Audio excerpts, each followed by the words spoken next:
नमस्कार। कैसे हैं आप? योगी आदित्यनाथ हर समय सजग रहते हैं।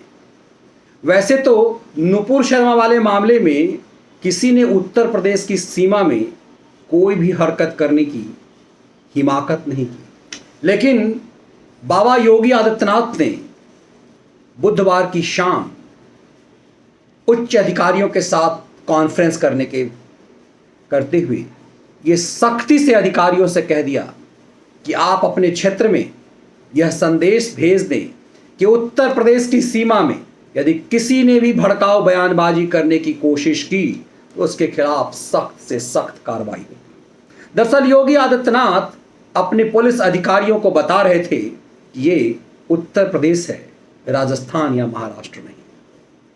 राजस्थान में आए दिन जिस तरह की घटनाएं हो रही हैं, लगातार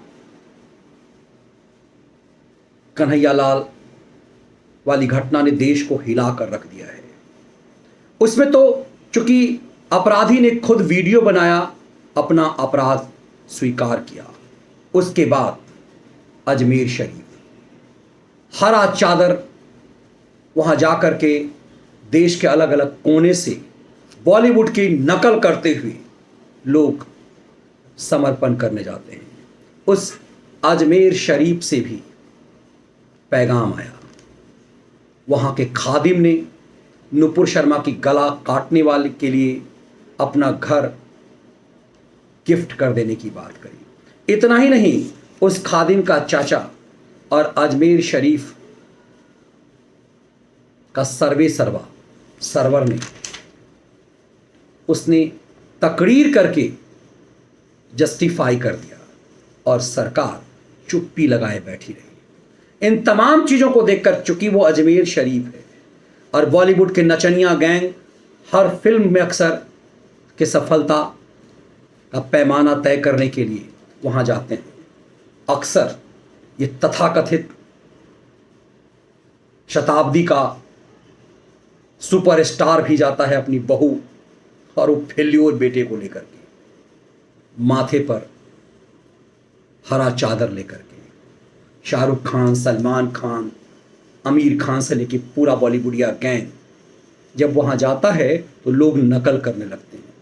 कहा जाता है कि इस अजमेर शरीफ की कमाई का 70% हिस्सा सनातनियों के उस पागलपन के कारण है।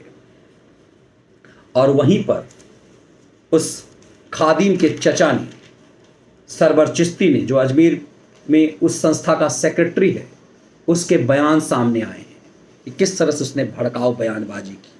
तो ये माना जाता है कि जब अजमेर शरीफ से ऐसा कुछ कहा जा सकता है तो देवबंद से भी कोई आवाज़ उठ सकती है, प्रदेश के अलग अलग हिस्से से। इसीलिए योगी ने पहले ही सचेत कर दिया है कि अब तक तो शांति बनाए रखे, लेकिन किसी ने भी जुर्रत की राजस्थान और महाराष्ट्र की तरह। महाराष्ट्र में आपने देखा कि महाअघाड़ी की सरकार के दौरान 21 जून को, मतलब जब कन्हैया की हत्या हुई, गला काट के उससे हफ्ते भर पहले अंजाम दिया जा सका था। चाकू गोद गोद करके हत्या कर दी गई थी कोहली की। और इन दोनों जगह पे अपने लोगों की भूमिका थी, लेकिन महाराष्ट्र की सरकार ने इसे छुपा दिया। राजस्थान सरकार के पास छुपाने के लिए था नहीं, क्योंकि अपराधी ने खुद वीडियो कर दी। इसीलिए महाराष्ट्र में इस पूरे मामले को डकैती का रंग दिया गया। लेकिन भला हो किस्मत मराठियों का कि आगे ऐसा ना हो सके, पालघर रिपीट ना हो, अमरावती बारंबार ना हो, इसके लिए सरकार बदल गई। ईश्वर का न्याय हो गया, हनुमान जी ने कृपा कर दी। हनुमान चालीसा का अपमान करने, हनुमान जी का अपमान करने वाली सरकार गर्त में चली गई, पार्टी मिट्टी में मिल रही है।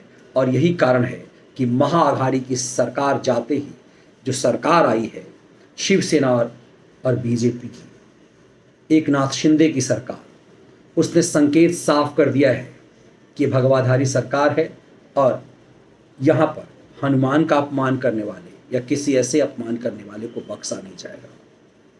भले उसके चीफ मिनिस्टर का अपमान किया गया, उन्हें ऑटो वाला कह करके अपमानित किया गया, लेकिन उन्होंने बताया कि यही ऑटो वाला महाराष्ट्र को सुशासन देगा। महाराष्ट्र में भी सत्ता बदली है। उम्मीद की जानी चाहिए योगी आदित्यनाथ की तरह महाराष्ट्र में भी सुशासन लागू होगा और यूपी की तरह महाराष्ट्र में भी अब अत्याचार का बोलबाला नहीं होगा, किसी साधु संत के साथ अत्याचार नहीं होगा, किसी निर्दोष कोहली की तरह किसी की हत्या नहीं होगी। दंगाई, जिहादी, उत्पाती इन आतंकियों पर नियंत्रण होगा। कोई मंत्री कुर्सी पर बैठकर एक्सटॉर्शन नहीं करेगा, कोई मंत्री कुर्सी पर बैठकर आतंकी संगठनों के साथ साठगांठ नहीं करेगा, टेरर फंडिंग नहीं करेगा। लेकिन इन तमाम चीज़ों से सीख लेते हुए योगी अक्सर गलती करके नहीं सीखते हैं, दूसरों की गलती से सीखते हैं। इसीलिए योगी आदित्यनाथ ने राजस्थान और महाराष्ट्र में हुए अपराध और वहाँ सत्ता की असफलता से सीख लेते हुए अपने अधिकारियों से साफ कह दिया है कि अपने अपने क्षेत्र में ये संदेश दे दो कि किसी भी तरीके से यदि प्रदेश के अंदर किसी ने भी कानून व्यवस्था को हाथ में लेने की कोशिश की या भड़काऊ बयानबाजी दिया जिस तरह से अजमेर की चिश्तियों ने दी है, तो उसका बुरा अंजाम होगा। योगी सिर्फ शब्द नहीं कहते, उनके शब्द सुप्रीम कोर्ट के उन जजों की तरह टिप्पणी नहीं है, वो आदेश है, वो लिखित में है। इसीलिए योगी के एक एक शब्द के मायने हैं, क्योंकि योगी ने पीछे तमाम चीज़ें करके दिखाई है। योगी ने दिखाया है कि एक बार जब कानपुर से पत्थरबाज निकले तो उन्हें चेतावनी दी गई, लेकिन दोबारा अगले सप्ताह जब प्रयागराज में हुआ उसके बाद से नानी न मरिया टाइप किसी ने दोबारा हिम्मत नहीं की। इस देश भर में नुपुर शर्मा के नाम पर इतने उत्पात हुए, लेकिन उत्तर प्रदेश में किसी ने योगी के इकबाल के कारण हिम्मत नहीं किया। तो योगी ने इसीलिए फिर से चेतावनी दे दी है, याद दिला दिया है कि ये उत्तर प्रदेश है और यहाँ की जनता ने योगी आदित्यनाथ को चुना है। फर्क यही है कि राजस्थान के लोग प्रशासन की मांग तो करते हैं, लेकिन उन्हें यह लगता नहीं है कि उनने योगी नहीं चुना है। उन्होंने क्या चुना है उन्हें दिखाई दे रहा है।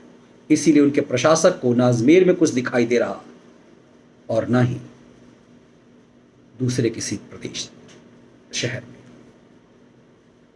ना उदयपुर का उतना बड़ा अत्याचार दिख रहा है। इसीलिए उस पूरे केस को एनआईए को सौंपना पड़ा। योगी के इकबाल ने फिर से उन जिहादियों को बिल में घुसने के लिए मजबूर कर दिया है। योगी के आदेश मौखिक नहीं है, उसके मायने हैं अतीत उदाहरण के रूप में चीख करके बोल रहा है। ये वीडियो विश्लेषण आपको कैसा लगा जरूर साझा कीजिएगा। इसके कंटेंट यदि आपको पसंद आए तो वीडियो को लाइक और शेयर जरूर कीजिए, और यदि आपने चैनल को सब्सक्राइब नहीं किया है तो सब्सक्राइब जरूर करें।